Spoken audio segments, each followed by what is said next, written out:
Opération escargot des médecins à Lyon aujourd'hui pour dénoncer le projet de loi santé. Premier voyage à bord d'une rame de tramway assurant la desserte du futur grand stade.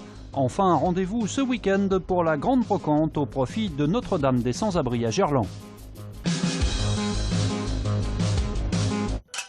Les médecins ne décolèrent pas, ils étaient une centaine peu avant midi à rouler au pas dans Lyon en opposition au projet de loi santé qui sera réexaminé lundi à l'Assemblée nationale. Un mouvement regroupant l'ensemble des métiers de la médecine libérale et hospitalière pour dire non à la généralisation du tiers payant, mais pas seulement. Ce que nous demandons, c'est vraiment une organisation pour que l'accès aux soins reste quelque chose d'universel pour la population française. Et le fond du problème n'est pas le tiers payant, mais bien la mise en place des réseaux de soins par le financeur qui va permettre d'avoir un lien financier direct avec les médecins et donc d'organiser le soin.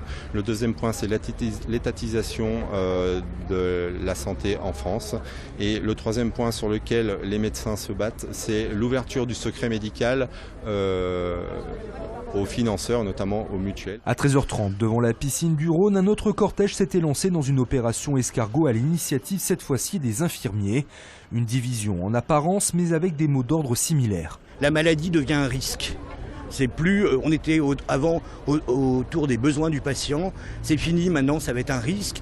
Et les gens n'auront plus le droit de choisir leur praticien. Avec les systèmes de parcours coordonnés par l'ARS et par l'État, les malades n'auront plus le libre choix. Et en plus, comme les mutuelles sont derrière et elles vont prendre le dessus, le secret médical disparaîtra. Après avoir parcouru la ville, le cortège s'est dirigé en fin d'après-midi vers la préfecture où une délégation a été reçue. Selon MG France, la moitié des cabinets étaient aujourd'hui fermés à Lyon. Voyage ce matin à bord du T3, fin prêt pour desservir le grand stade. Le Citral présentait son plan de desserte pour les soirs de match. 33 000 spectateurs seront acheminés par le biais de cette ligne de tramway, ainsi que des bus, depuis différents points de l'agglomération. Il y a 3 navettes de tramway spécifiques directes qui sont mises en place, donc entre Pardieu, Villette Sud, le stade, Vaux-en-Velin-la-Soie et le stade, et Mézieux-Panette et le stade. Donc c'est 3 navettes tramway directes qui n'auront pas d'arrêt, qui viendront desservir le parvis nord du stade. À côté de ça, on a 2 navettes bus à partir du parking de Rexpo et du parking des Panettes, qui seront également directes et qui amèneront les spectateurs au stade. Cette organisation se fera bien sûr seulement les soirs de match, 2h30 en amont et 1h30 après la fin de la rencontre. Une nouveauté par rapport à Gerland et pour éviter une saturation du système, les supporters devront à la réservation de leur billet choisir leur mode de transport. Au niveau on a 3 navettes tram, une Villette, une Pardieu et une Panette. On va voir sur le billet OL, ils seront donc déjà dispatchés. Donc ça, c'est déjà un gage de permettre qu'on n'ait pas de l'affluence sur une seule, par exemple, navette. Par rapport à Gerland, d'avoir préaffecté l'usage soit des transports en commun, soit je vais au parking, devrait nous permettre quand même de mieux répartir les flux dès le départ. Votre trajet jusqu'au stade muni d'un billet sera gratuit. Le groupe OL, lui, payera 110 000 € au Citral par match pour l'exploitation du service, lorsque le stade sera rempli à 100%. Un exercice peu ordinaire ce matin pour les pompiers et le personnel de l'hôpital militaire d'Egenet à Lyon. Le scénario était celui d'un incendie au niveau du bloc opératoire. Le bloc opératoire avec des patients qui sont ouverts et qui ne peuvent pas sortir en milieu et en environnement normal. Donc avec ce fameux confinement qui est vraiment très important. Alors à savoir qu'un bloc opératoire, pour permettre aux gens de finir leur intervention chirurgicale et de travailler tranquillement malgré qu'il y ait un feu dans l'établissement, c'est qu'on a une boîte qui est étanche pendant 2 heures. C'est-à-dire que pendant 2 heures, le feu ne viendra pas à l'intérieur. Pendant que dans certains blocs, les opérations se poursuivent donc durant l'incendie, les autres patients, eux, sont évacués. Une manœuvre qui nécessite une parfaite coordination entre pompiers et soignants. C'était l'objectif de cet exercice.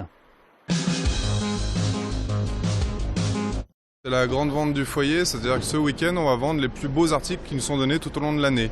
Durant tout ce week-end, le Palais des Sports à Lyon accueille la grande brocante du foyer Notre-Dame des Sans-Abris. 300 bénévoles sont mobilisés et 10 000 visiteurs sont attendus.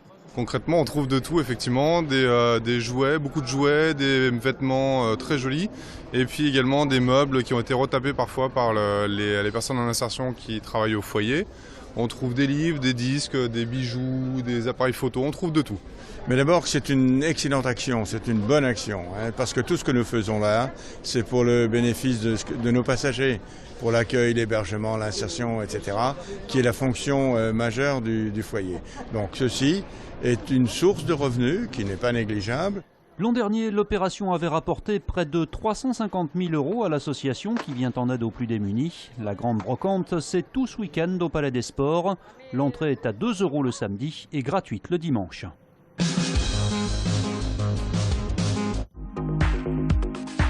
Je crois que nous étions tous les deux à la terrasse d'un café. Pop, électro, influence française et anglo-saxonne, c'est dans tout cela que Pérez a puisé son inspiration. Figure montante de la scène hexagonale, il sera le 21 novembre au théâtre de Villefranche-sur-Saône, sur la scène du festival Nouvelle Voix en Beaujolais. Il y chantera les titres de son dernier album, Salto.